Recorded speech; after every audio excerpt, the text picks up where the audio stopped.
So here I am, just back across the border from Sonoyta after a nice short week down in Puerto Penasco, Mexico. And nostalgia got me to pull over here for a bit because I used to work a couple of details down here on the border in this area here. And I'm back at the Lukeville Port of Entry place, kind of in the middle of the area I used to work. And I figured I'd take a look around and do a little talking about it. So this is the Lukeville gas station. It's pretty much all of Lukeville. Got the border checkpoint right over there. All traffic heading south, coming back. Now, back when I used to work along the border, they were just building the border fence over there. You can kind of see it in the distance over there. They're putting the barbed wire on it, which seems to be gone now. I know the activists always complained too many people were getting hurt climbing it.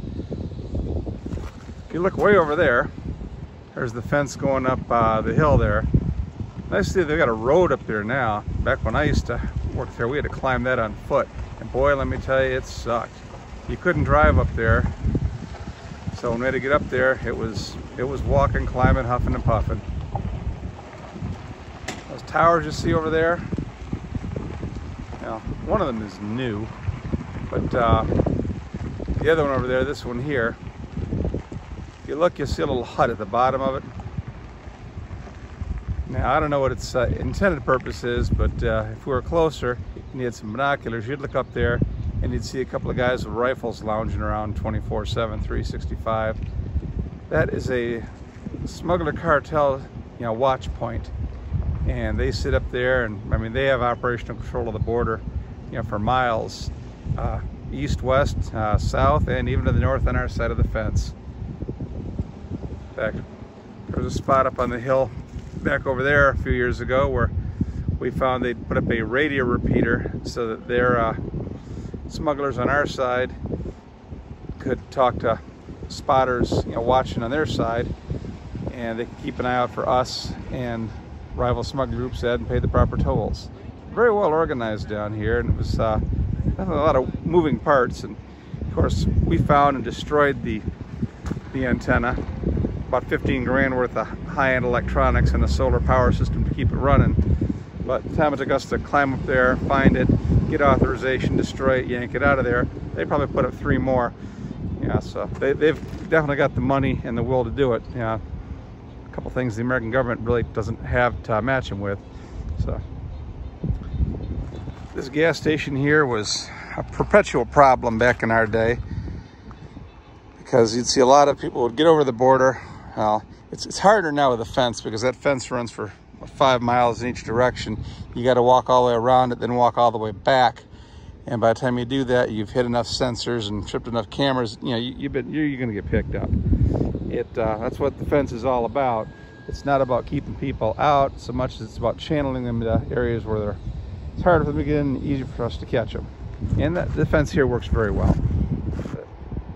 But back in my day, you'd see tons of folks come over, and then they'd hide right around here, and they'd call for one of the smuggle groups to bring them a ride down from Phoenix, way up to the north there, maybe Tucson, and the cars would come down, and you'd see 2 or 3 or 4 guys sprint out of the bushes over here, and they'd jump in the car and take off back north. And if we were working the road that day, or just kind of hawking this gas station, which we did a lot, wasn't hard just to go pull them over, stop them, check citizenship, detain the folks who were here illegally. And the drivers are usually some knuckleheads just recruited for cash out of Phoenix or Tucson, and offered a couple $100 a person to come down here, pick the folks up, smuggle them back. Hey, easy money, right? Yeah, I'm just gonna get some people to ride. What the smugglers don't tell them is that when we catch you, and we're gonna, you get arrested and we seize your car. Boy, that definitely put a dent in a lot of folks' happy days when we pull them over, find them transporting folks not supposed to be here in the country, and all of a sudden tow truck shows up to take their car away as we're handcuffing them. Play stupid games, win stupid prizes. But the fence really made this a lot more difficult as a ground port of entry. So that traffic dropped off a lot. But But back on Monday, it was waning, but still kind of rock and rolling down here. And a lot of border crossers and a lot of folks bringing supplies to smuggler spotters who lived on our side of the fence up in the mountains, sometimes as many as 5-10 miles back from the border. And they'd act as relay stations, guiding the illegals up and the drug smugglers up. And they'd be sitting up there, fully self-contained, camping up here for months at a time sometimes, or weeks, and counting on these kids to bring them backpacks full of food every couple of weeks or so. And a lot of times we'd intercept them, and the kids would always drop the backpacks and run back for the fence. But our bonus was, again, we were on a detail. We were camping out here most nights. We were eating MREs or something we might get from a grocery store, run back to the place in Ajo. Those backpacks had a lot of really good food, and I am here to tell you, had no problem eating down on the really good Mexican food that was brought over for the spotters. The only thing better than eating like their nice high-grade, Chalkies cookies and Bimbo bread and all the other wonderful stuff is knowing that somebody back there is still, hey man, where's my food? Yeah, if I look way up there, it's like we got a drone. I don't know if y'all can see it from here. I can see, yeah. We got a drone moving along the fence line. That's new. At least we never had them. Kind of cool. Judging by the fact that he's right out here in plain view, he's probably legit. No, it's not even a drone. That's Borstar flying that little helicopter of theirs. Man, you want to talk about some crazy pilots. Those guys used to fly nap of the earth and do all kinds of whack stuff. And, they get right down there and chase the border crossers up close and personal. And if we ever needed a medevac or something, they were first on the stick. Love watching those guys. Eyes in the skies. Some of the best pilots I've ever seen.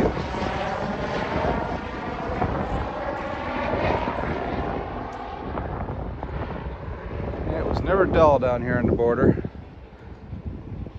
Between crossers and spotters and do-gooders trying to leave food and water for the poor, helpless migrants, most of which was consumed by drug smugglers, and the right-wing militia types down here trying to help.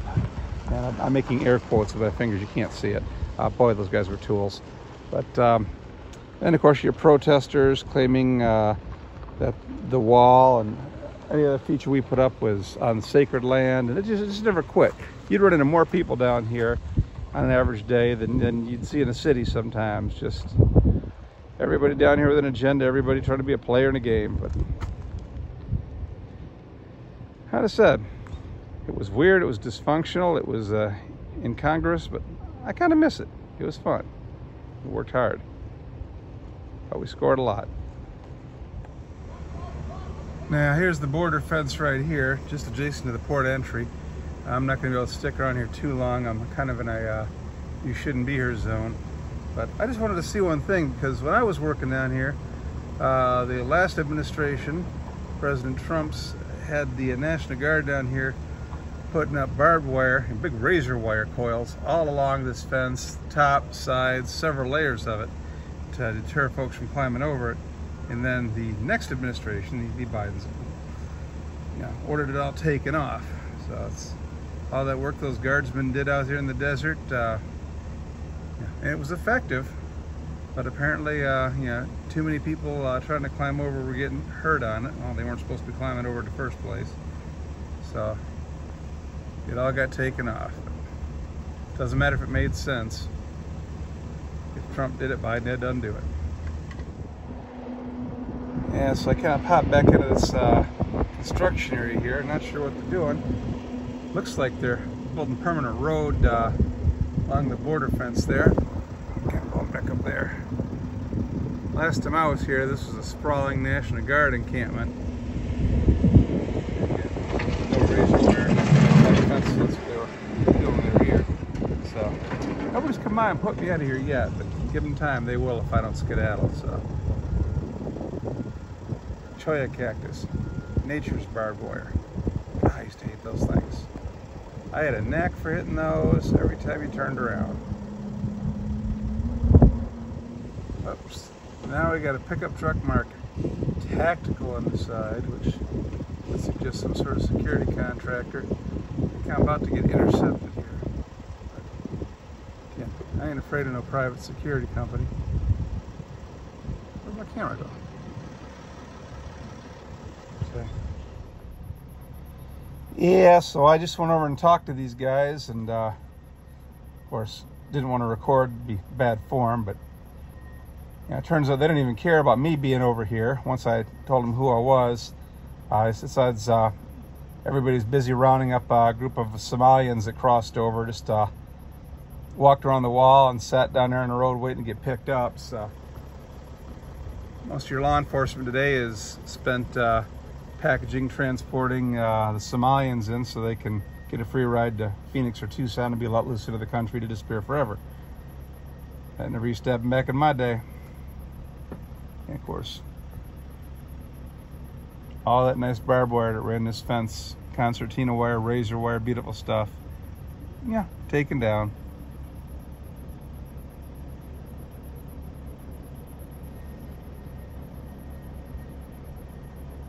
This is your border today, folks.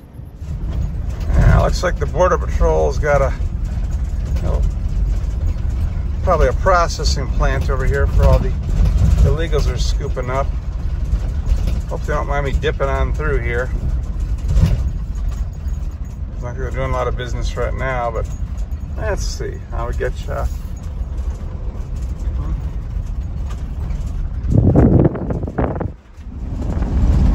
Now, this is the former Border Patrol checkpoint, northbound 85, just north of the Organ Pipe National Monument.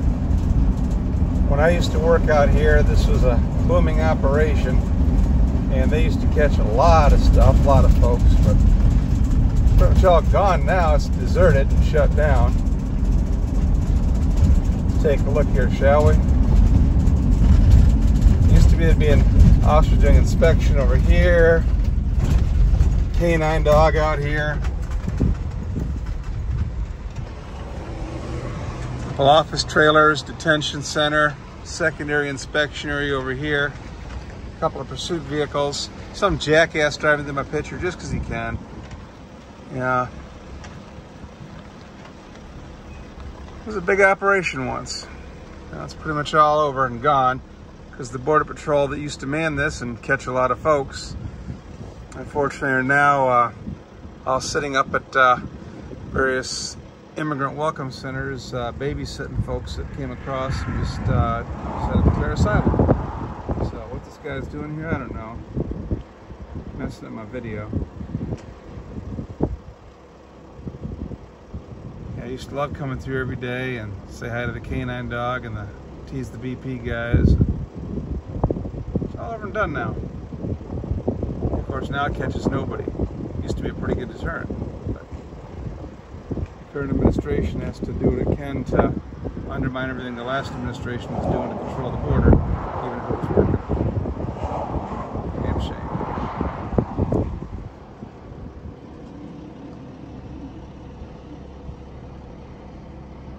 That truck's got law enforcement or business type antennas on top. We'll to see what he's got to say in a minute. I'm curious now.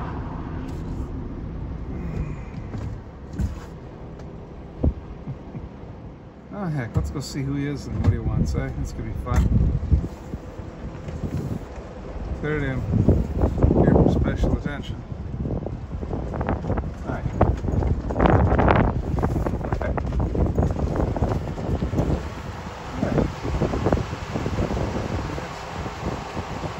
They won't want to talk to me. Hi there. What's that? Oh. Yep. But it's okay. Actually, I just wondered who you were. I was actually doing a YouTube article on when I used to work out here, and this was an active checkpoint. Oh yeah. It's not anymore. That's a damn shame. Let me turn this off a minute. And I'm back on the road again.